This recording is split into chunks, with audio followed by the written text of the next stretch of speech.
بسم الله الرحمن الرحيم.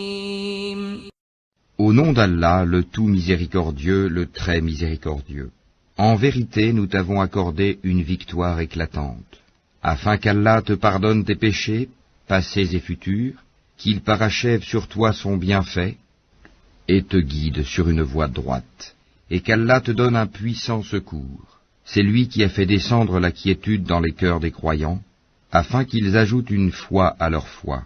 À Allah appartiennent les armées des cieux et de la terre, et Allah est omniscient et sage, afin qu'il fasse entrer les croyants et les croyantes dans des jardins sous lesquels coulent les ruisseaux, où ils demeureront éternellement, et afin de leur effacer leurs méfaits.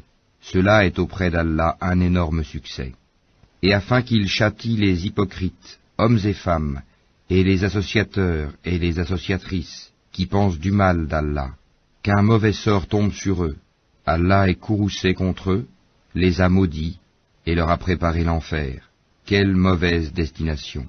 À Allah appartiennent les armées des cieux et de la terre, et Allah est puissant et sage. Nous t'avons envoyé en tant que témoin, annonciateur de la bonne nouvelle et avertisseur, pour que vous croyiez en Allah et en son messager, que vous l'honoriez, reconnaissiez sa dignité, et le glorifiez matin et soir. Ceux qui te prêtent serment d'allégeance ne font que prêter serment à Allah. La main d'Allah est au-dessus de leurs mains. Quiconque viole le serment ne le viole qu'à son propre détriment, et quiconque remplit son engagement envers Allah, il lui apportera bientôt une énorme récompense. Ceux des Bédouins qui ont été laissés en arrière te diront « Nos biens et nos familles nous ont retenus, implore donc pour nous le pardon. » Ils disent avec leur langue ce qui n'est pas dans leur cœur. Dis, qui donc peut quelque chose pour vous auprès d'Allah, s'il veut vous faire du mal ou s'il veut vous faire du bien? Mais Allah est parfaitement connaisseur de ce que vous œuvrez. Vous pensiez plutôt que le messager et les croyants ne retourneraient jamais plus à leur famille. Et cela vous a été embelli dans vos cœurs, et vous avez eu de mauvaises pensées, et vous fûtes des gens perdus. Et quiconque ne croit pas en Allah et en son messager, alors pour les mécréants, nous avons préparé une fournaise ardente.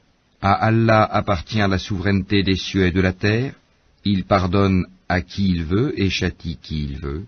Allah demeure cependant pardonneur et miséricordieux. Ceux qui restèrent en arrière diront, quand vous vous dirigez vers le butin pour vous en emparer, laissez-nous vous suivre. Ils voudraient changer la parole d'Allah. Dis, jamais vous ne nous suivrez, ainsi Allah a déjà annoncé. Mais ils diront, vous êtes plutôt envieux à notre égard. Mais ils ne comprenaient en réalité que peu. Dis à ceux des Bédouins qui restent en arrière, vous serez bientôt appelés contre des gens d'une force redoutable. Vous les combattrez à moins qu'ils n'embrassent l'islam. Si vous obéissez, Allah vous donnera une belle récompense, et si vous vous détournez comme vous vous êtes détournés auparavant, il vous châtiera d'un châtiment douloureux. Nul grief n'est à faire à l'aveugle, ni au boiteux, ni au malade. Et quiconque obéit à Allah et à son messager, il le fera entrer dans des jardins sous lesquels coulent les ruisseaux. Quiconque cependant se détourne, il le châtiera d'un douloureux châtiment. Allah a très certainement agréé les croyants quand ils t'ont prêté le serment d'allégeance sous l'arbre. Il a su ce qu'il y avait dans leur cœur et a fait descendre sur eux la quiétude, et il les a récompensés par une victoire proche, ainsi qu'un abondant butin qu'ils ramasseront. Allah est puissant et sage. Allah vous a promis un abondant butin que vous prendrez, et il a hâté pour vous celle-ci, et repoussé de vous les mains des gens, afin que tout cela soit un signe pour les croyants, et qu'ils vous guident dans un droit chemin. Ils vous promettent un autre butin que vous ne seriez jamais capable de remporter, et qu'Allah a embrassé en sa puissance, car Allah est omnipotent. Et si ceux qui ont mécru vous combattent, ils se détourneront, certes, puis ils ne trouveront ni alliés ni secoureurs. Telle est la règle d'Allah appliquée aux générations passées, et tu ne trouveras jamais de changement à la règle d'Allah. C'est lui qui, dans la vallée de la Mecque, a écarté leurs mains de vous, de même qu'il a écarté vos mains d'eux, après vous avoir fait triompher sur eux. Et Allah voit parfaitement ce que vous œuvrez. Ce sont eux qui ont mécru et qui vous ont obstrué le chemin de la mosquée sacrée, et ont empêché que les offrandes entravées parvinssent à leur lieu d'immolation.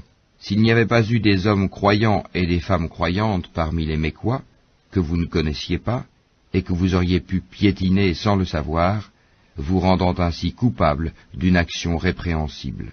Tout cela s'est fait pour qu'Allah fasse entrer qui il veut dans sa miséricorde, et si les croyants s'étaient signalés, nous aurions certes châtié d'un châtiment douloureux ceux qui avaient mécru parmi les Mécois. Quand ceux qui ont mécru eurent mis dans leur cœur la fureur de l'ignorance, puis Allah fit descendre sa quiétude sur son messager, ainsi que sur les croyants, et les obligea à une parole de piété dont ils étaient les plus dignes et les plus proches.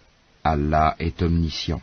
Allah a été véridique en la vision par laquelle il annonça à son messager en toute vérité, « Vous entrerez dans la mosquée sacrée si Allah veut, en toute sécurité, ayant rasé vos têtes ou coupé vos cheveux, sans aucune crainte. » Il savait donc ce que vous ne saviez pas. Il a placé en deçà de cela la trêve de Houdaïbia, une victoire proche. C'est lui qui a envoyé son messager avec la guidée et la religion de vérité, l'islam, pour la faire triompher sur toute autre religion. Allah suffit comme témoin. Mohammed est le messager d'Allah, et ceux qui sont avec lui sont durs envers les mécréants, miséricordieux entre eux. Tu les vois inclinés, prosternés, recherchant d'Allah grâce et agrément. Leurs visages sont marqués par la trace laissée par la prosternation. Telle est leur image dans la Torah. Et l'image que l'on donne d'eux dans l'Évangile est celle d'une semence qui sort sa pousse, puis se raffermit, s'épaissit, et ensuite se dresse sur sa tige. À l'émerveillement des semeurs, Allah, par eux, les croyants, remplit de dépit les mécréants. Allah promet à ceux d'entre eux qui croient et font de bonnes œuvres